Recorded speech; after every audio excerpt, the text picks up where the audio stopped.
Hi. Valentine's day അടുത്ത് വരാണല്ലോ.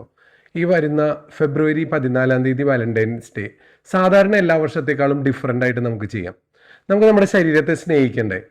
നമുക്ക് thyroid എന്ന് കേൾക്കുമ്പോൾ നമ്മുടെ മനസ്സിൽ എങ്ങനെയാ? എല്ലാവരും ഒന്ന് പേടിക്കില്ലേ? തൈറോയിഡ് ഉണ്ടോ, തൈറോയിഡിൽ ക്യാൻസർ ഉണ്ടോ എന്നൊക്കെ നമ്മൾ പേടിക്കും. ഇപ്രാവശ്യം ഈ ഒരു വർഷത്തിൽ വാലന്റൈൻസ് ഡേ നമുക്ക് തൈറോയിഡിനെ സ്നേഹിക്കാം. തൈറോയിഡ് എന്ന് പറഞ്ഞാൽ നമ്മുടെ ശരീരത്തിലെ ഒരു സാധാരണ ഗ്രന്ഥി മാത്രമാണ്. നമ്മുടെ ശരീരത്തിൽ മറ്റ് സ്രവങ്ങൾ ഉൽപ്പാദിപ്പിക്കുന്ന മറ്റ് ഗ്രന്ഥികളെ പോലെ സാധാരണ ഒരു ഗ്രന്ഥി. നമ്മുടെ ഉള്ളിൽ സ്ട്രെസ്സുകൾ, എന്തെങ്കിലും പ്രശ്നങ്ങൾ വരുമ്പോൾ തൈറോയ്ഡ് ഹോർമോണിൽ വ്യതിയാനങ്ങൾ വരും. ചെറിയൊരു തൈറോയ്ഡ് ഹോർമോൺ വ്യതിയാനത്തിന് തൈറോയിഡിൻ്റെ ഗുളികകൾ ജീവിതം അവസാനം വരെ കഴിക്കേണ്ടതുണ്ടോ? എപ്പോഴാണ് കഴിക്കേണ്ടത്? നമുക്ക് ഇന്ന് അതിനെപ്പറ്റി ഒന്ന് ചർച്ച ചെയ്യാം. നമുക്കിന്ന് നമ്മുടെ കൂടെ ഒരാളുണ്ട്. നമുക്ക് തൈറോയിഡിനെ പറ്റി പറയാൻ നമ്മുടെ അടുത്ത് നമ്മുടെ പ്രിയപ്പെട്ട മറിയാമ്മ ടീച്ചറുണ്ട്. എൻ്റെ അമ്മച്ചിയാണ്. അമ്മച്ചിക്ക് ഏകദേശം 10-20 വർഷം മുമ്പ് ഇതുപോലെ ഒരു തൈറോയിഡ് പ്രശ്നം വന്നിരുന്നു. അപ്പൊ അതെന്താണെന്ന് നമുക്ക് ചോദിക്കാം. മറിയാമ്മ ടീച്ചറെ, എങ്ങനെയായിരുന്നു തൈറോയിഡിന്റെ പ്രശ്നം ഉണ്ടായിരുന്നത്? അന്ന് വന്നത് എങ്ങനെയായിരുന്നു?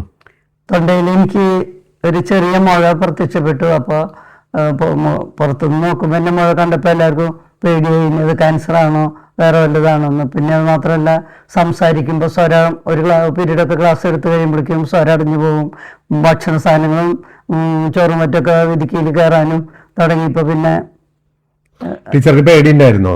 ഈ പറഞ്ഞ തൈറോയിഡിന്റെ സാധനം ക്യാൻസർ ആവുന്ന ടീച്ചർക്ക് ഉള്ളിൽ പേടിയുണ്ടായിരുന്നു? അതെല്ലാവരും പറഞ്ഞ് പേടിപ്പിച്ച കാരണം പേടിയുണ്ടായിരുന്നു. എന്നിട്ട് എന്താ ചെയ്തേ? ഈ തൊണ്ടയിലെ മുഴയ്ക്ക് എന്താ ചെയ്തേ? തൊണ്ടയിലെ മുഴ മെഡിക്കൽ കോളേജിൽ പോയി മോഹൻ സാറിനെ കാണിച്ചു. അപ്പൊ പിന്നെ അത് ഓപ്പറേറ്റ് ചെയ്ത് കളയാം, എന്തിനാ റിസ്ക് എടുക്കുന്നതെന്ന് പറഞ്ഞു. ഓപ്പറേഷൻ കഴിഞ്ഞിട്ട് ഇപ്പൊ കുറെ കൊല്ലായില്ലേ? ഇപ്പൊ എത്ര കൊല്ലായി? 2005. അപ്പൊ ഓൾമോസ്റ്റ് 20 കൊല്ലം കഴിഞ്ഞു. അത് കഴിഞ്ഞിട്ട് ഇതുകൊണ്ട് എന്തെങ്കിലും ബുദ്ധിമുട്ടുണ്ടായിട്ടുണ്ടോ? തൈറോയിഡ് എടുത്ത് കളഞ്ഞിട്ട് പിന്നെ മുഴയായിട്ട് വരികയോ അങ്ങനെ എന്തെങ്കിലും ഉണ്ടായോ? പിന്നെ അതിനെ കുറിച്ച് വലിയ ബുദ്ധിമുട്ടുകളൊന്നും ഉണ്ടായില്ല. ഈ തൈറോയിഡ് ഗ്രന്ഥി പോയി കഴിഞ്ഞിട്ട് ഈ ശബ്ദവും പിന്നെ ഇടുക്കി കേരളമൊക്കെ ഒരു ഇതൊക്കെ ഇമ്പ്രൂവ് ചെയ്തിരുന്നു. ഇടുക്കി കേരളമൊക്കെ നിന്നു. സ്വരം പിന്നെ ക്ലാസ് എടുക്കുമ്പോൾ കുറച്ചൊക്കെ ബുദ്ധിമുട്ടുണ്ടായിരുന്നു. ഓക്കെ. നമ്മൾ കണ്ടു, ടീച്ചർ പറഞ്ഞു, നമ്മൾ കേട്ടു. ടീച്ചർക്ക് മൾട്ടിനോഡുലാർ ഗോയിറ്റർ എന്ന് പറഞ്ഞ കണ്ടീഷൻ ആയിരുന്നു. തൈറോയിഡില് ഗ്രന്ഥി വീർമത വരുന്ന കണ്ടീഷനെയാണ് നമ്മൾ ഗോയിറ്റർ എന്ന് പറയുന്നത്. അതില് പല ഉണ്ടായിട്ട് വരുന്നതിനെയാണ് മൾട്ടിനോഡുലാർ ഗോയിറ്റർ എന്ന് പറഞ്ഞത്. ഈ എല്ലാ ഗോയിറ്ററുകളും നമ്മൾ ഓപ്പറേഷൻ ചെയ്ത് റിമൂവ് ചെയ്യേണ്ട ആവശ്യമില്ല. നമ്മൾ ഗോയിറ്റർ വന്നാലും ചിലപ്പോൾ ഹോർമോൺ നോക്കിക്കഴിഞ്ഞാൽ ഹോർമോൺ നോർമൽ ആയിരിക്കാം, ചിലപ്പോൾ ഹോർമോൺ കൂടിയിരിക്കാം, ചിലര് ഹോർമോൺ കുറഞ്ഞിരിക്കാം. ഇത് മൂന്നും വരാം ഗോയിറ്റർ ഉള്ളവർക്ക്.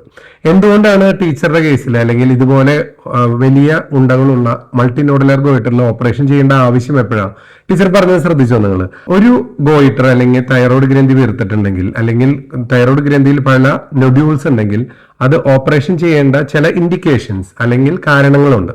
അതിലൊന്നാണ് ടീച്ചർ പറഞ്ഞ പ്രഷർ സിംറ്റംസ് എന്ന് പറയും. നമ്മൾ ഭക്ഷണം ഇറക്കാനോ അല്ലെങ്കിൽ ശബ്ദം പുറത്തു വരാനുള്ള തടസ്സം പോലെയോ ശ്വാസം എടുക്കാനോ ബുദ്ധിമുട്ടുകൾ ഉണ്ടെങ്കിൽ, അല്ലെങ്കിൽ ഏതെങ്കിലും രീതിയിൽ ക്യാൻസർ ആവാനുള്ള ലക്ഷണങ്ങൾ ഉണ്ടെങ്കിൽ, പ്രത്യേകിച്ചും ഒറ്റ ഒരു നൊഡ്യൂൾ, സിംഗിൾ നൊഡ്യൂൾ എന്ന് പറയും, അതിൽ 50% വരെ ക്യാൻസർ വരാനുള്ള സാധ്യതയാണെന്ന് പറയാം. മൾട്ടി നോഡുലാർ ഗോയിറ്ററിൽ സിംഗിൾ നൊഡ്യൂളിനേക്കാളും ക്യാൻസർ ആവാനുള്ള സാധ്യത കുറവാണ്.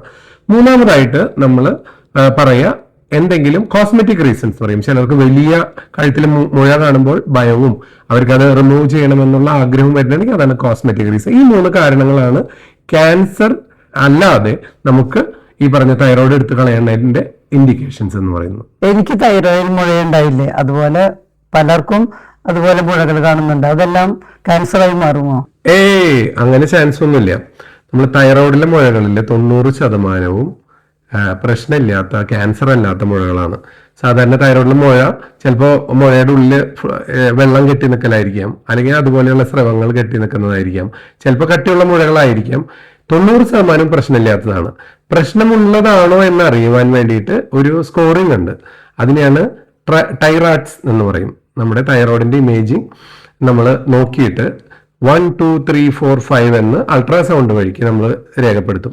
അതിൽ ടൈറോയിഡ്സ് 4 അല്ലെങ്കിൽ 5 ഉണ്ടെങ്കിൽ നമ്മൾ കുത്തി അല്ലെങ്കിൽ ബയോപ്സി എടുത്തിട്ട് നമ്മൾ പരിശോധിക്കണം. അല്ലാത്ത 4നും താഴെയുള്ള 1, 2, 3 ഒക്കെയാണ് നമ്മൾ സ്കാൻ ചെയ്തതിൽ ടൈറോയിഡ്സ് പ്രകാരം കാണുന്നതെങ്കിൽ നമ്മൾ അതിന് കുത്തിയെടുത്ത് പരിശോധിക്കുകയോ ബയോപ്സി എടുക്കുകയോ ആവശ്യമില്ല. ഇതുപോലെ തന്നെ ഇമ്പോർട്ടൻ്റ് ആണ് അതിന്റെ വലിപ്പം. ചെറിയ വലിപ്പമുള്ളത്, 1 സെന്റിമീറ്ററിലും താഴെയുള്ള വലിപ്പമുള്ളത്, അല്ലെങ്കിൽ അതിന്റെ സർഫസ് ഭയങ്കര സ്മൂത്ത് ആണെങ്കിൽ ഇതിന്, അല്ലെങ്കിൽ അത് നീളം കുറവും വലിപ്പം കൂടുതലുള്ള മുഴകളൊക്കെ ആണെങ്കിൽ നമ്മൾ ചാടിക്കയറി ബയോപ്സിയോ കുത്തിനോക്കലോ ആവശ്യമില്ല. അപ്പോൾ നോക്കേണ്ടത് ഈ പറഞ്ഞ മുഴകളിൽ ക്യാൻസർ ആവാനുള്ള സാധ്യതയുണ്ടോന്ന് അൾട്രാസൗണ്ട് വഴിക്ക് അതിന്റെ TR സ്കോർ നോക്കണം. TR സ്കോർ 4-5 ഉണ്ടെങ്കിൽ നമ്മൾ കുത്തിയോ നോക്കുകയോ ബയോപ്സി എടുക്കുകയോ വേണം. അപ്പൊ ഞാൻ അയഡിൻ കുറവായതുകൊണ്ടാണോ തൈറോയിഡിന്റെ മുഴ വന്നത്? അല്ലല്ല, അതൊരു അബദ്ധധാരണയാണ്. നമ്മൾ അയഡിൻ കഴിക്കാത്തതുകൊണ്ടാണ് നമുക്ക് മുഴ വരണേന്നുള്ളത് ഒരു അബദ്ധധാരണയാണ്. അപ്പൊ എല്ലാവരും ഒരു ധാരണ എന്താണെന്ന് വെച്ചാൽ അയഡിൻ കഴിക്കാത്തതുകൊണ്ടാണ് കഴുത്തിൽ മുഴ വരണേന്നുള്ളത്. നമ്മൾ കുറെ വർഷങ്ങളായിട്ട് തന്നെ നമ്മൾ കഴിക്കുന്ന എല്ലാ ഉപ്പുകളും അയഡൈസ്ഡ് ഉപ്പുകളാണ്. ആക്ച്വലി നമ്മുടെ നാട്ടിൽ ഏറ്റവും കോമൺ ആയിട്ട് തൈറോയിഡിന്റെ അസുഖം വരുന്നത് ഓട്ടോഇമ്മ്യൂൺ അഥവാ നമ്മുടെ ശരീരത്തിലെ തൈറോയിഡിനെതിരെയുള്ള ആന്റിബോഡികൾ നമ്മുടെ ശരീരത്തിൽ തന്നെ ഉള്ളതുകൊണ്ടാണ്. അതിനെ ഓട്ടോഇമ്മ്യൂൺ തൈറോയിഡൈറ്റിസ് അല്ലെങ്കിൽ ഹാഷിമോട്ടോസ് തൈറോയിഡൈറ്റിസ് എന്ന് പറയും. ഇങ്ങനെ തൈറോയിഡിന്റെ ഹോർമോണിൽ ഉണ്ടാകുന്ന വ്യതിയാനങ്ങൾ തൈറോയിഡിൽ ചെറിയ ചെറിയ ഉണ്ടകൾ ഉണ്ടാക്കുകയും അതിന്റെ ഭാഗമായിട്ട് ഉണ്ടാവുന്ന സാധനമാണ് ഈ ഗോയിറ്റർ അല്ലെങ്കിൽ മൾട്ടിനോഡുലാർ ഗോയിറ്റർ എന്ന് പറയുന്നത്. ഒരിക്കലും അയഡിന്റെ കുറവുകൊണ്ടല്ല. നമ്മൾ ഇനി കൂടുതൽ അത് വിചാരിച്ച അയഡിൻ കൂടുതൽ കഴിച്ചു കഴിഞ്ഞാൽ വീണ്ടും തൈറോയിഡ് പ്രശ്നം കൂടുതൽ ഉണ്ടാവാനാണ് ചാൻസ്. അപ്പോൾ അയഡിൻ കുറവല്ല തൈറോയിഡിന്റെ വലിപ്പം ഉണ്ടാവാനും ഉണ്ടകൾ ഉണ്ടാവാനും അല്ലെങ്കിൽ ന്യൂഡ്യൂൾസ് ഉണ്ടാവാനും കാരണം. ഈ അടുത്ത് ഞാൻ TSH ടെസ്റ്റ് ചെയ്തു, അത് നോർമലാണ്. അപ്പൊ ഇനി എന്റെ തൈറോയിഡ് നോർമൽ ആയിരിക്കും?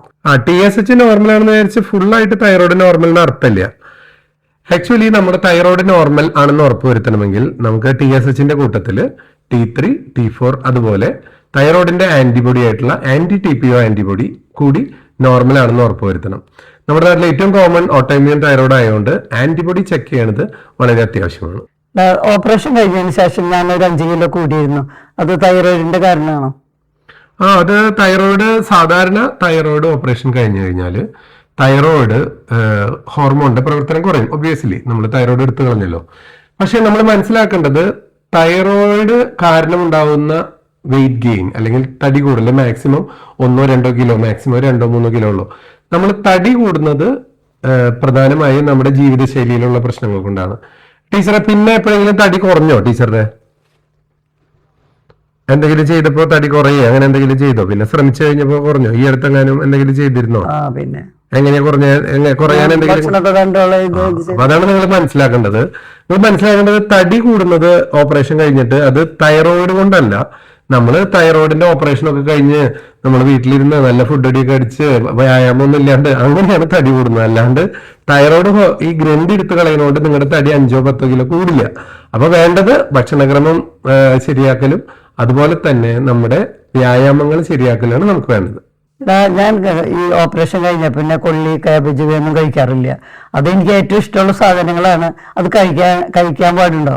ധൈര്യമായിട്ട് കഴിക്കാം. നമ്മൾ മനസ്സിലാക്കേണ്ടത് അമേരിക്കൻ തൈറോയ്ഡ് അസോസിയേഷന്റെ ഏറ്റവും പുതിയ ഗൈഡ് ലൈൻസ് അനുസരിച്ചിട്ട് ഭക്ഷണവും തൈറോയിഡായിട്ടുള്ള ബന്ധങ്ങൾ വളരെ കുറവാണ്.